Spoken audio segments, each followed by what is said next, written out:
నర్సరావుపేటలో మధార్వలి అనే యువకుడు సెల్ఫీ వీడియోపై నర్సరావుపేట డీఎస్పీ నాగేశ్వరరావు మాట్లాడారు.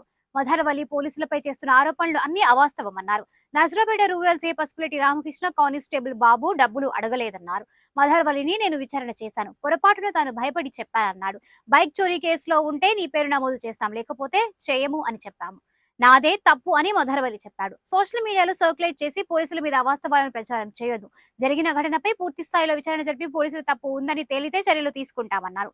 సోషల్ మీడియాలో పోలీసులపై అవాస్తవాలను ప్రచారం చేయొద్దని అన్నారు. ఒక వీడియో సర్క్యులేట్ అవుతూ ఉంది.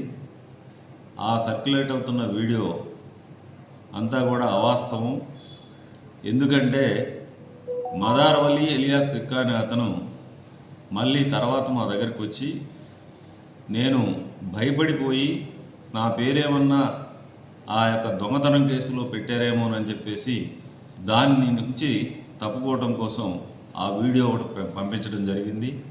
ఆ తర్వాత మరలా వచ్చి సిఐ గారు కానీ సిఐ నర్సరావుపేట రూరల్ రామకృష్ణ, అదేవిధంగా కానిస్టేబుల్ సురేష్ బాబులు పెట్టలేదు, నన్ను ఏమి అడగలేదు అని డైరెక్ట్గా నా దగ్గరకు వచ్చి చెప్పడం జరిగింది.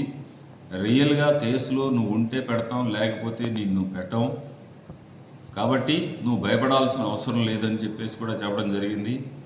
కావాలని మళ్ళీ దీన్ని సర్క్యులేట్ చేసి పోలీసుల పైన బురదలటం కరెక్ట్ కాదు.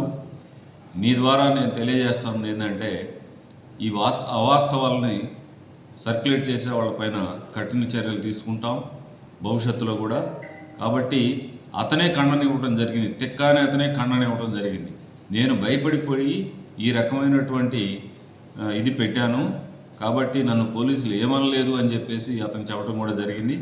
దీనిపైన మేము కూడా సరైన విచారణ చేసి ఒకవేళ మా వైపున ఏదన్నా, మా పోలీసుల వైపు ఏదన్నా తప్పు ఉంటే డెఫినెట్గా మా వాళ్ళపైన కూడా యాక్షన్ తీసుకుంటాం. ఇందుట్లో అవాస్తవం అది, అతను భయపడి చేసిన దుష్ప్రచారమే కానీ దాన్ని అతను తెలుసుకున్నాడు. తర్వాత కూడా కొంతమంది దీన్ని సర్క్యులేట్ చేస్తున్నాడు. ఇది కరెక్ట్ కాదని మీ ద్వారా ఖండిస్తూ ఉన్నారు.